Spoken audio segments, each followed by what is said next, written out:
어제는 이제 바리새인 제자들과 헤롯 당원들이 예수를 올무에 걸리게 하려고 질문을 하였는데 오늘은 사두개인들이 나섭니다. 이 유대인의 최고 기관이 산헤드린 공의회에 구성한 또 다른 한 부분이 동원되는 것입니다. 그럼 내일 본문 살짝 보면 내일은 바리새인들 중에 한 율법사가 등장하여 예수를 시험할 것입니다.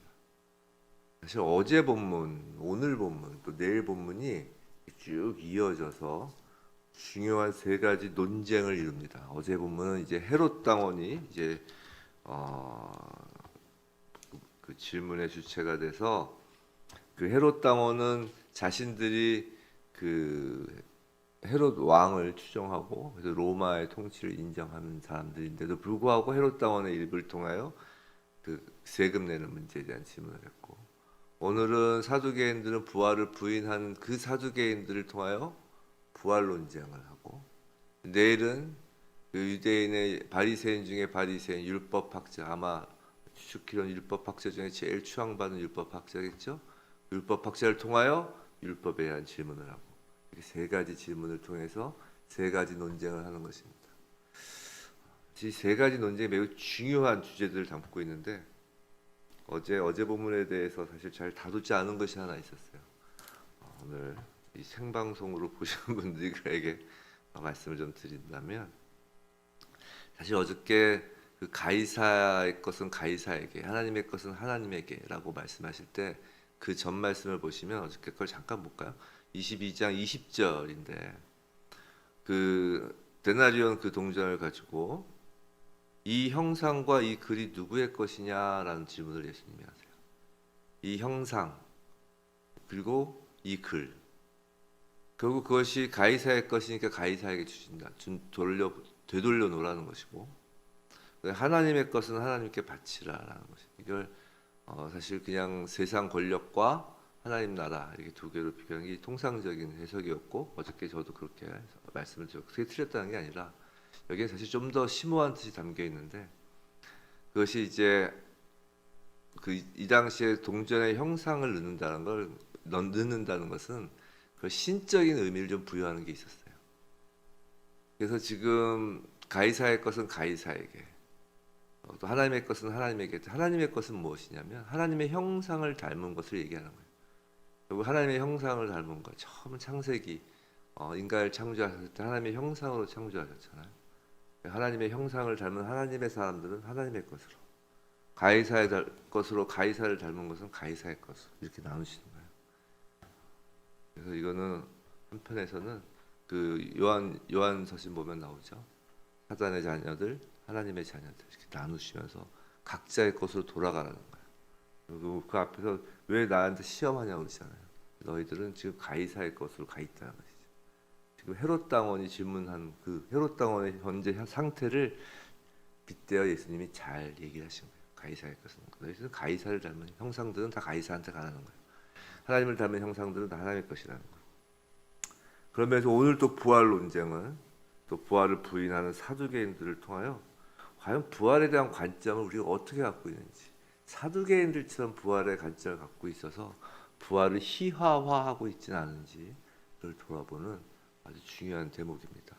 그러니까 이 세 가지 질문 속에 사실 성경 전체를 담아놨다고 해도 과언이 아니에요.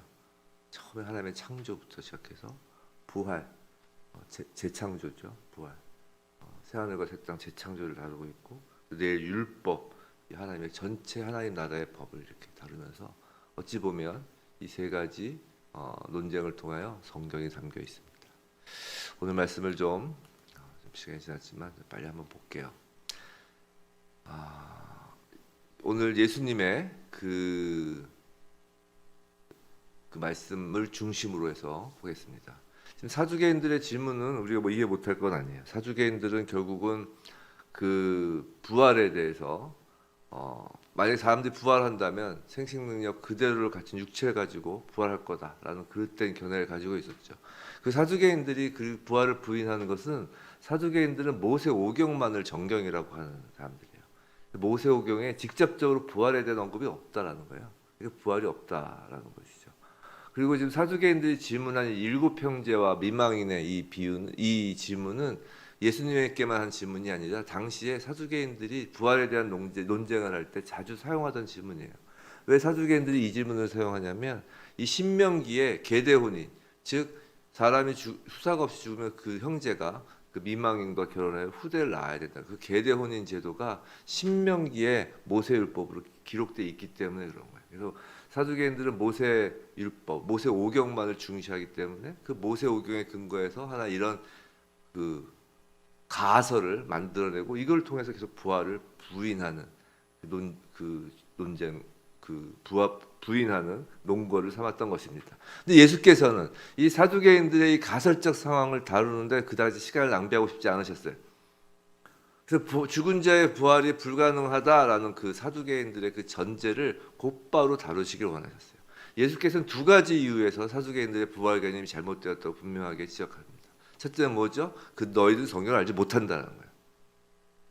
사두개인들도 나름 그 바리새인들의 버금가는 또 하나의 학파예요. 근데 성경을 알지 못한다는 거예요. 근데 성경은 부활을 말하고 있다는 것이죠. 이사야서와 다니엘서 이외에도 성경은 구약 성경 부활을 말하고 있습니다. 이사야서 26장 19절, 다니엘서 12장 2절 등에서는 부활을 다루고 있죠. 근데 성경을 알지 못한다. 둘째, 그들은 하나님의 능력을 알지 못한다는 거예요. 부활 사상의 배후에는 인간의 이해가 아니라 부활케 하시는 하나님의 능력이 있기 때문입니다. 성도 여러분, 우리가 하나님 나라를 제대로 모르는 이유는 딱 두 개예요. 오늘 예수님이 그걸 가르쳐 주시는 거예요. 성경을 모른다는 거예요. 성경을 잘못 알고 있다는 거예요. 둘째는 하나님의 능력을 알지 못한다는 거예요.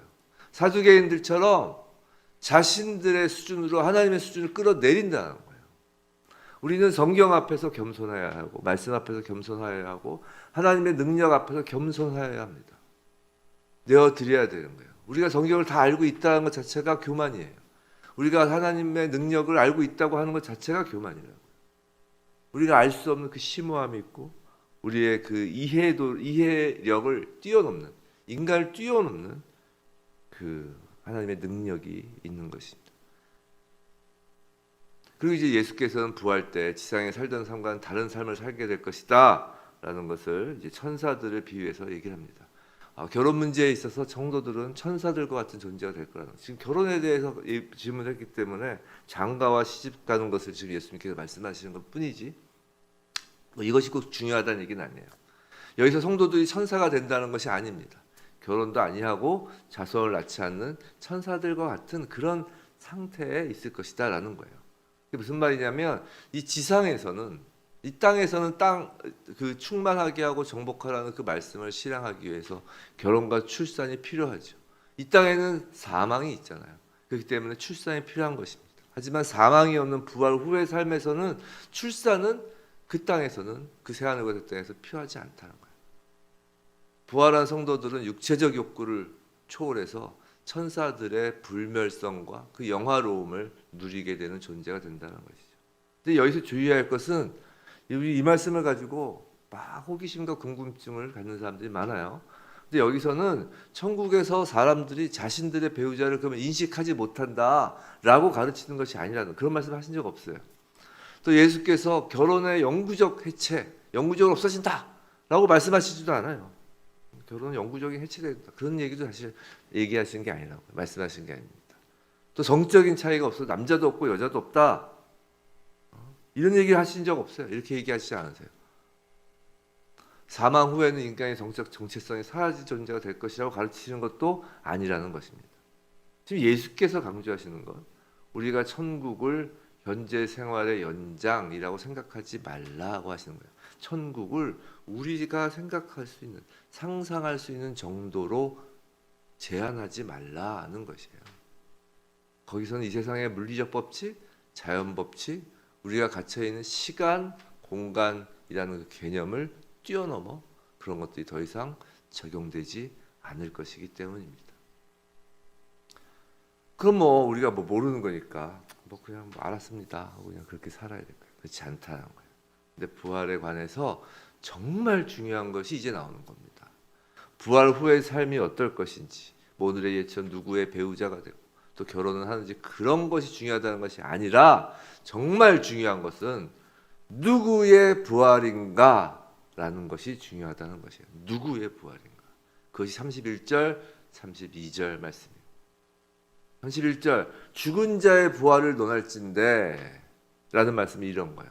자, 지금 우리는 부활을 논할 때 보통 일반적으로 죽게 되는, 우리 사람들은 다 죽죠. 예수님이 재림할 때 살아있지 않는 이상은 다 죽는 사람, 육체적 죽음을 맞이합니다.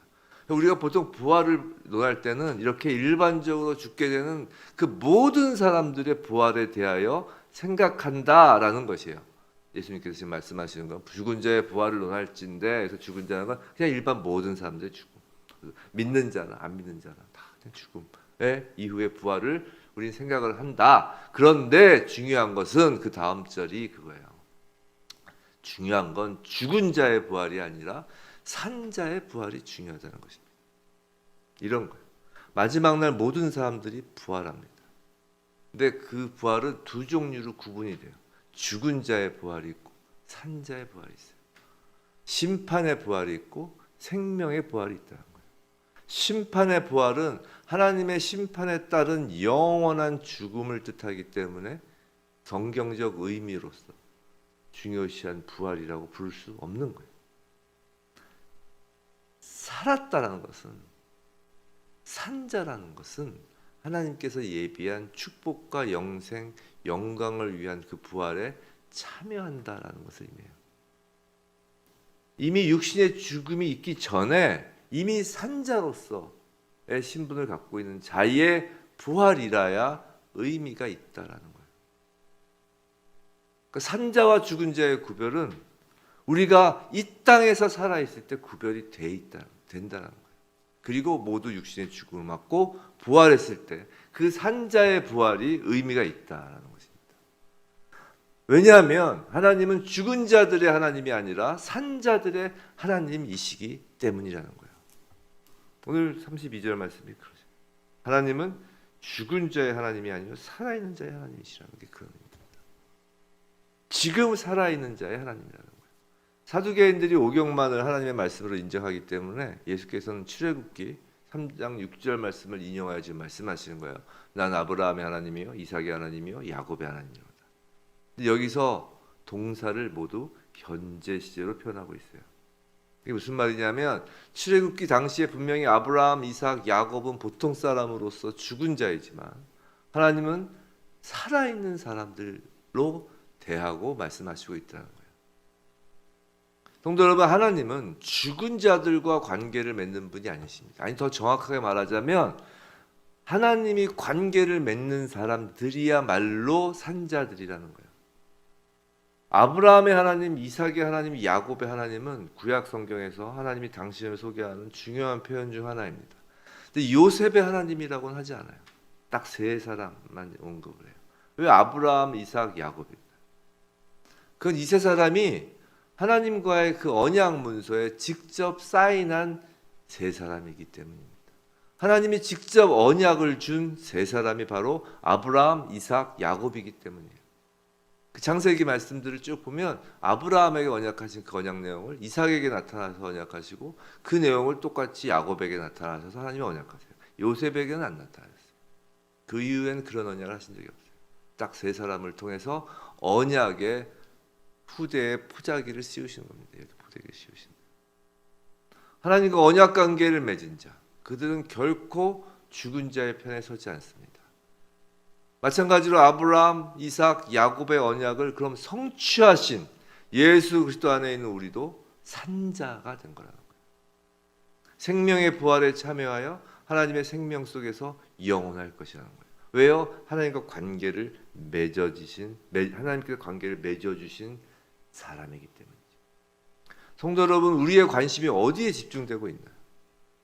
우리 신앙이 예수님을 믿으며 신앙생활을 한다는 것이 어디에 관점 지금 집중하고 있나요? 그저 천국인가요? 죽어서 가는 천국? 아니면 부활하면 어떤 모습으로 어떤 상황에서 살게 될 것인지 사두개인들처럼 이렇게 부활을 우리의 생각에 가두면서 그런 것에 집중되어 있나요? 과연 우리가 새하늘과 새 땅을 소망한다는 것이 과연 무엇일까요? 근데 정말 관심을 집중해야 할 것은, 정말 중요한 것은 아브라함의 하나님, 이삭의 하나님, 야곱의 하나님이라는 거예요. 언약의 하나님 안에서 하나님과 우리의 그 관계에 관심을 집중해야 한다는 것입니다. 과연 제대로 관계를 맺고 있는 것인지에 대하여 집중해야 된다는 거예요. 이 땅에서부터 생명의 하나님 안에서 산자로서 관계를 맺고 이 땅에서부터 생명의 하나님을 드러내며 살고 있는지에 관심을 두고 있어야 된다는 거예요. 그것이 하나님의 능력 안에서 이루어지는 부활의 능력으로 사는 저와 여러분의 모습이어야 한다는 것입니다. 부디 저와 여러분 모두 언약의 성취이신 예수 그리스도 안에서 그리스도의 부활을 날마다 경험하며 하나님의 능력을 드러내는 산자이기를 주님의 이름으로 축원합니다.